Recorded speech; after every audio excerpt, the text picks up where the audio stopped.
And Paul took it beyond the Jews. Remember, James is splintered. James, whose real name was Jacob, was Jesus' brother. He and who's it? Peter, the Rock, right? Yeah. Were the ones that tried to continue in the vein of Judaism. They want to continue. They didn't want a splinter. No, they didn't think that what Jesus had been preaching should be brought to anybody outside the Hebrews. They wanted to maintain kosher. They wanted to maintain, circumcision, all the Jewish traditions. They wanted. Paul, who was Jewish, Paul of Tarsus, he wanted to spread it. He went to Rome. He went to Corinth. He went to a bunch of different cities, and he set up all these little, followings of what became Christianity.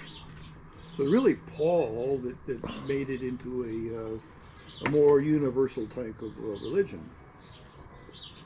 So eventually, by the time of Constantine, he converted, and then a lot of Romans So imagine an alternate history where it doesn't splinter. Do Jewish people embrace Jesus as the Messiah? Grown, right? Because Jews don't proselytize. Jews don't go around knocking on doors saying, right? There was a period of time when they did. Up to the, like the 3rd and 2nd century BC, they actually were proselytizing. And after that, they stopped. Why would that be?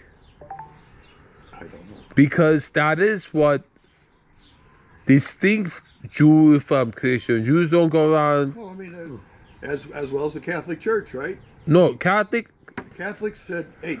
Christians are the one. No. Jews in Spain, aren't the Christians? We have an Inquisition. You're going to be Christian, right? Yes. Who was? Yeah, the Christian. The most. Ferdinand and Isabella in Spain. 1480, whatever. That was the big Inquisition. Okay, yep. Everybody's going to. Oh, Jew. We don't care if we're Jewish. So would you agree? Christianity is the most aggressive pusher of religion. Their religion. No, I'm advertise that, right? I'm talking about like salesmanship, like what do you call it? Like advertising it, and then like that's the emphasis of when I go to church. Like the number one message is go out and bring people in to the church. Yeah, most branches of Christianity. That's bring in people and then tithe. Proselytize. Yeah, Jehovah's Witness, they go door to door. Even the Mormons, they send the Jehovah's Witness door to door in Brazil. It's like like those businesses who like to selling vacuum. They train you to go the whole thing. You go to Jehovah's Witness, it's training. It's just like selling vacuum. They train you. When you go knock on the door, ask for, it's the salesmanship of it. There's two aspects: the being violent to coerce somebody, but then the what do you call it? Promotional. They're the most promotional.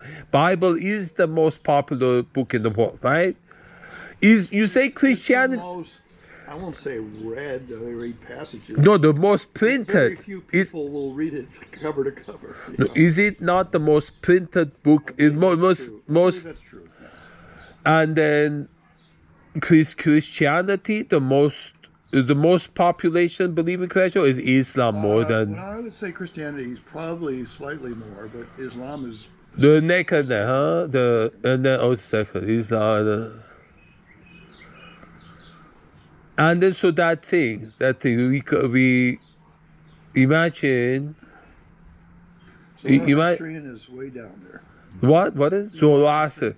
Imagine. So's the Baha'i. So that the whole notion, the splintering, where the decision was that we're not Jewish, we're Christian. They said we're Jewish, we're not following. No, we're Christian, we're not Jewish. Imagine it not splintering. Imagine the Jews said, we accept him. He is the Messiah foretold in the book, and we do. Some did, but then they become Christian. They're no longer Jew. Did any of them say we are Jewish. We still are Jewish, and we accept Jesus. He is the Messiah foretold. I don't understand it. Jewish can mean culturally Jewish, right? They have like a group Jews for Jesus, right? Yeah. So are they Christian? Are they Jewish? They say they're Jews. Jews for Jesus. The Jews who embrace. So I mean that culturally, they religion, and what's the third? Basically, that's it. But in the origin, no, the origin. So Jews for Jesus, I think, came later. In the origin, they were Jews who did believe he is the Messiah foretold in the book, right? Right? Well, a lot of his followers came to accept that. But they then didn't identify as Jewish anymore. They became Christian. Were they ones that... I think the early ones did identify as being Jewish. They didn't distinguish that. The early ones. Yeah. So then... But then they diminished, and there was some, but there's no Jews in that remained, that believe in Jesus, but didn't renounce Judaism, to identify as Christian. Well, they didn't have the term Christian, right? Until 40 years after. First century, okay, you could have been a follower of Jesus. Still regarded yourself as Jewish. So, but when did that stop, though? At some point, that stopped. They were looking at it as he was Messiah. What does Messiah mean biblically?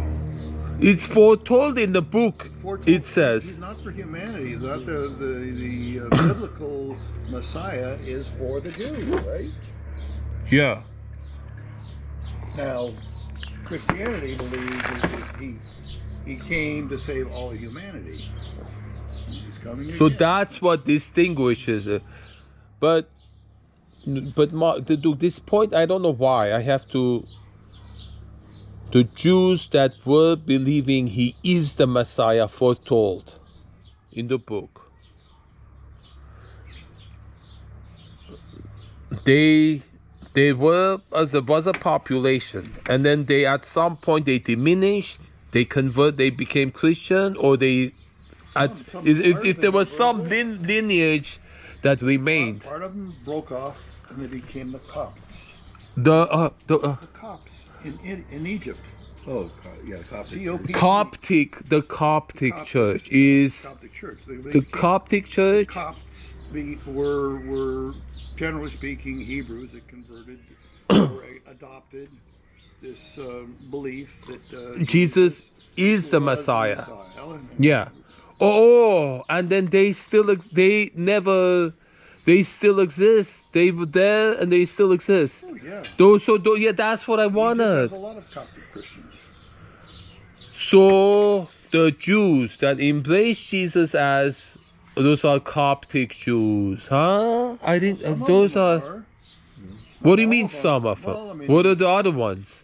They don't accept Coptic Jews. Don't accept Jesus. No, that's not the point. You said that all of the Hebrews that came to accept Jesus were Coptic. I'm saying, some of them are Coptic. What are the other ones? The Hebrews, emigrated to other parts, and then like to Spain, and they were still Jews, and then the Inquisition made them Christians, right? Catholics. Oh, but they were coerced into being Christians. So what? No. I mean, you don't know the difference. You're and then what are those called? Generations back, your great-great-grandfather and his wife converted to Catholicism because they had to, and now you've been going to church and getting baptized, and your kids and everything, and as far and after a few generations, that's totally forgotten. Never realized. You don't mind that they were coerced into making it. You accept it now. Don't care. I mean, it just. You don't need. No. But then, what are those called? The ones that you said they went to Spain, and they were coerced. The Inquisition coerced them into being Catholic. There was a diaspora out of modern day Israel. Yeah. So Jews emigrated through North Africa, right, largely speaking, into areas like Libya, Morocco, and then up into Spain. And And that's where you have the so-called Sephardic Jews. Sephardic Jews Sephardic are means Spain, really, is what it means. Right? Spanish, and then they were caused by the Spanish and Inquisition. Portuguese, yeah, those. Sephardic The Jews. 1400s. Okay, Sephardic Jews. A lot, not all of them, but a When the lot witch- of them converted into Catholics. And a lot of them were converted by coercion because of the Inquisition. The state, right?